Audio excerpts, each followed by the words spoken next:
Déclaration des droits de la femme et de la citoyenne. 1791. Homme, es-tu capable d'être juste? C'est une femme qui t'en fait la question. Tu ne lui ôteras pas du moins ce droit.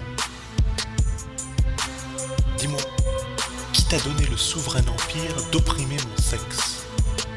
Ta force? Tes talents? Observe le Créateur dans sa sagesse. Parcours la nature dans toute sa grandeur, dont tu sembles vouloir te rapprocher. Et donne-moi, si tu l'oses, l'exemple de cet empire tyrannique. Remonte aux animaux, consulte les éléments, étudie les végétaux. Jette enfin un coup d'œil sur toutes les modifications de la matière organisée. Et rends-toi à l'évidence quand je t'en offre les moyens. Cherche, fouille, et distingue si tu peux les sexes dans l'administration de la nature. Partout tu les trouveras confondus. Partout ils coopèrent avec un ensemble harmonieux à ce chef-d'œuvre immortel. L'homme seul s'est fagoté un principe de cette exception. Bizarre, aveugle, boursouflé de science et dégénéré, dans ce siècle de lumière et de sagacité. Dans l'ignorance la plus crasse, il veut commander en despote sur un sexe qui a reçu toutes les facultés intellectuelles. Il prétend jouir de la révolution et réclamer ses droits à l'égalité pour ne rien dire de plus. Déclaration des droits de la femme et de la citoyenne, à décréter par l'Assemblée nationale dans ses dernières séances ou dans celle de la prochaine législature. Préambule. Les mères, les filles, les sœurs, représentantes de la nation, demandent d'être constituées en Assemblée nationale.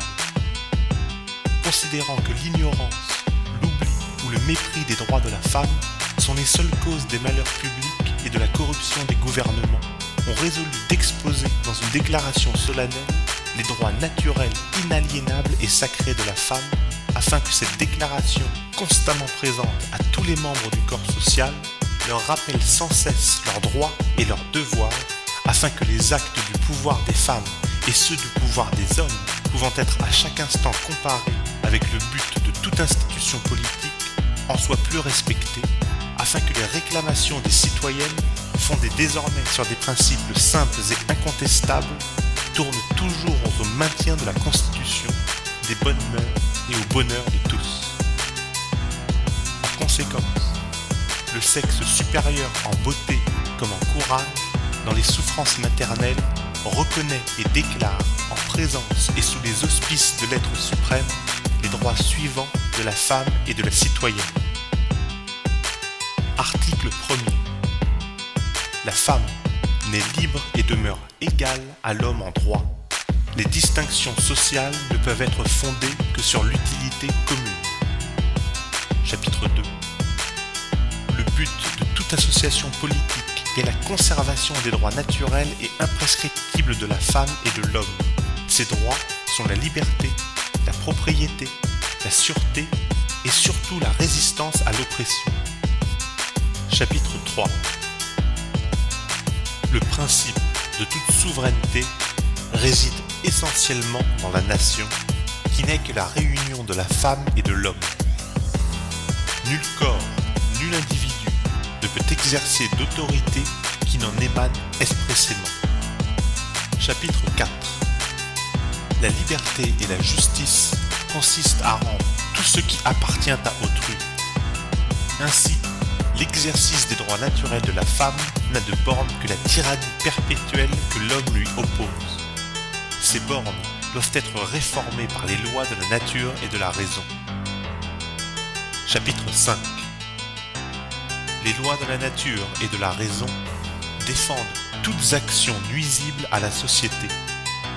Tout ce qui n'est pas défendu par ces lois, sages et divines, ne peut être empêché, et nul peut être contraint à faire ce qu'elle n'ordonne pas.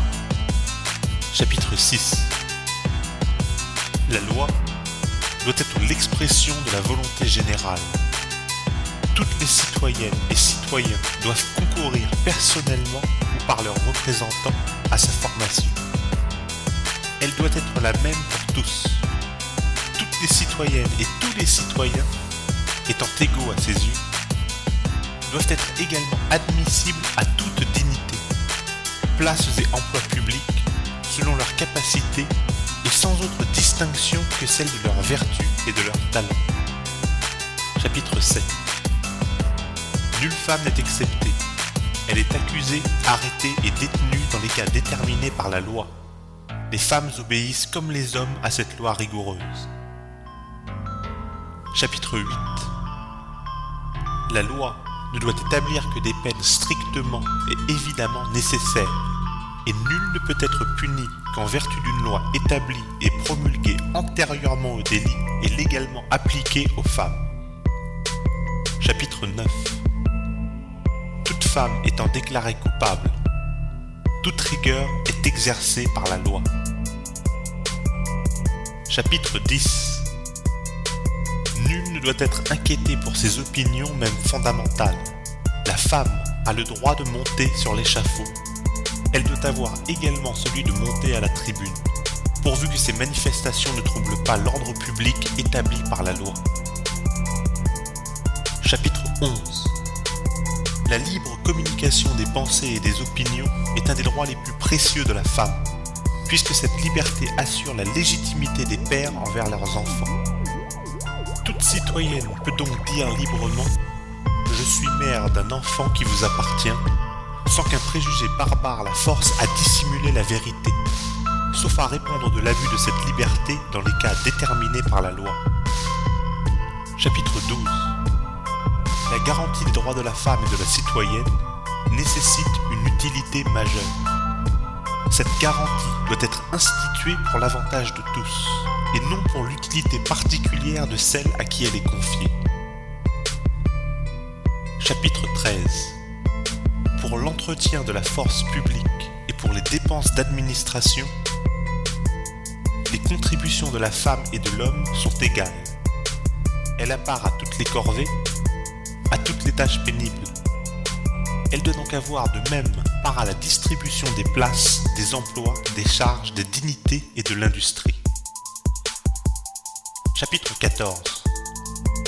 Les citoyennes et citoyens ont le droit de constater par eux-mêmes ou par leurs représentants la nécessité de la contribution publique. Les citoyennes ne peuvent y adhérer que par l'admission d'un partage égal, non seulement dans la fortune, mais encore dans l'administration publique, et de déterminer la quotité, l'assiette, le recouvrement et la durée de l'impôt.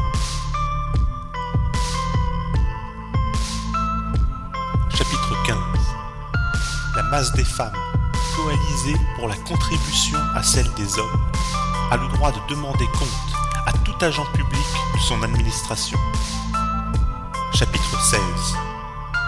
Toute société dans laquelle la garantie des droits n'est pas assurée, ni la séparation des pouvoirs déterminée, n'a point de constitution.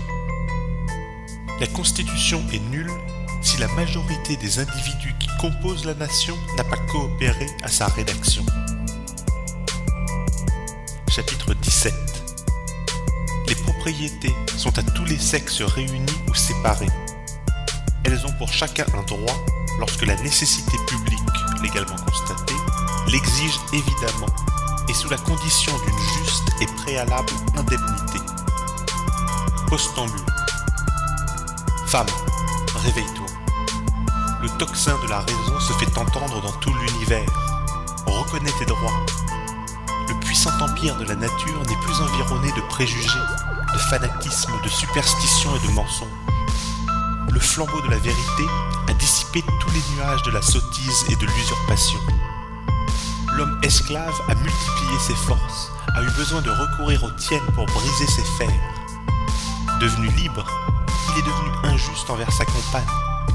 Ô femmes, quand cesserez-vous d'être aveugles? Quels sont les avantages que vous avez recueillis dans la Révolution? Un mépris plus marqué? Un dédain plus signalé?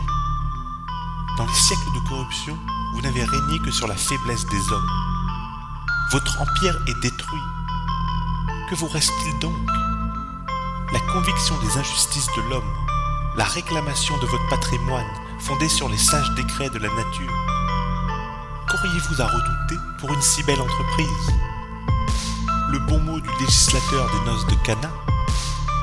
Craignez-vous que nos législateurs français, correcteurs de cette morale, longtemps accrochés aux branches de la politique, mais qui n'est plus de saison, ne vous répètent: Femmes, qu'y a-t-il de commun entre vous et nous?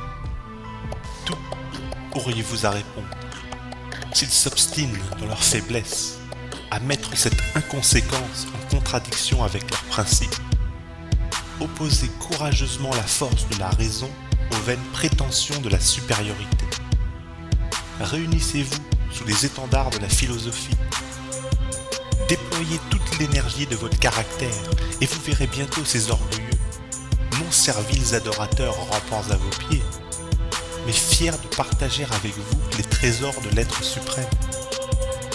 Quelles que soient les barrières que l'on vous oppose, il est en votre pouvoir de les affranchir. Vous n'avez qu'à le vouloir.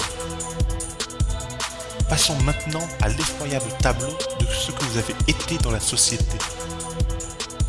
Et puisqu'il est question, en ce moment, d'une éducation nationale, voyons si nos sages législateurs penseront sainement sur l'éducation des femmes.